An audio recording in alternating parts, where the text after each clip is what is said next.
Hello students, let's discuss artificial pollination. When a pollination is carried out with the help of humans, it means humans artificially transfer pollen grains to the stigma of a flower, then that type of pollination is called artificial pollination. Nowadays, the plant breeders use this method to make new varieties of plants. Now some examples of pollination. Number one is pollination in sweet pea plant.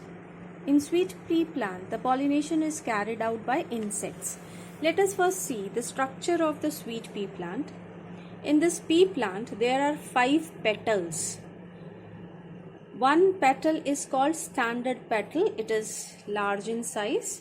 It is formed by the fusion of 2 petals. And these 2 side petals are called wing petals, and there is one petal here that is called keel. So total 5 petals are there, and inside this there is this stigma. Stigma is here, style, and here is ovary, and here you can see stigma, style, and stamens are present here. Okay, so when the insect sits on the flower, then the keel and the wing petals, keel and wing petals are forced down, and this stigma portion is exposed. Now if the insect is coming from some another plant, it may carry some pollen grains along with it, so it can transfer the pollen grains to the stigma, and the pollination can be carried out. In turn, it can carry some pollen grains from here, and when it reaches the another flower, it can transfer the pollen grains to it. It means it can carry out the process of cross pollination.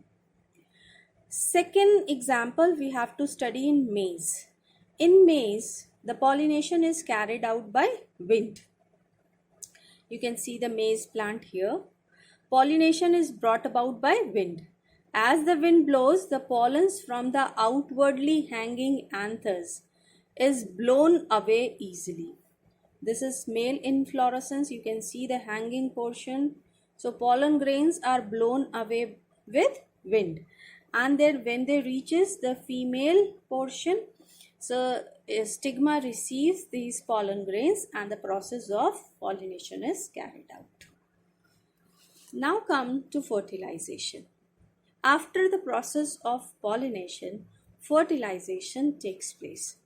Fertilization is fusion of male and female gamete to form zygote.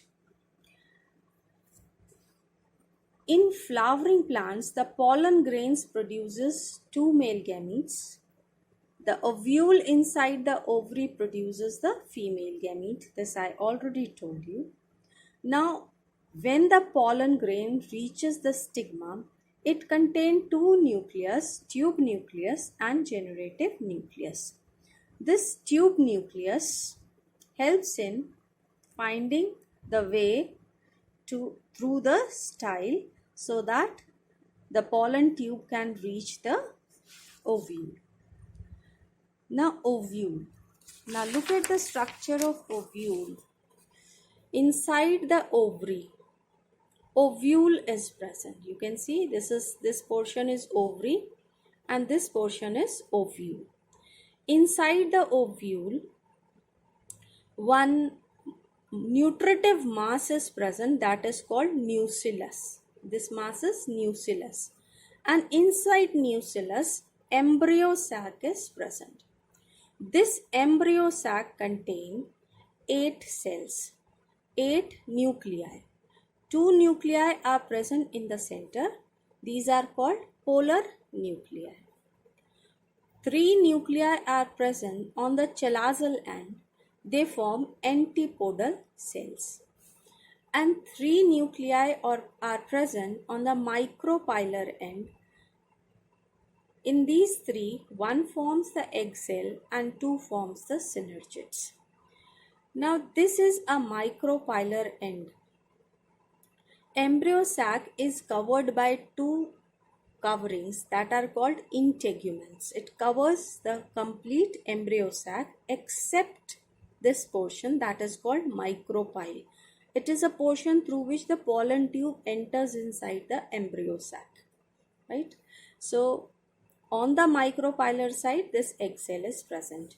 Now when the pollen grains reaches here to stigma, stigma releases some sugary substances. Pollen grains absorb them, swell up, and their outer wall, that is called exine, ruptures, and intine comes out in the form of a tube.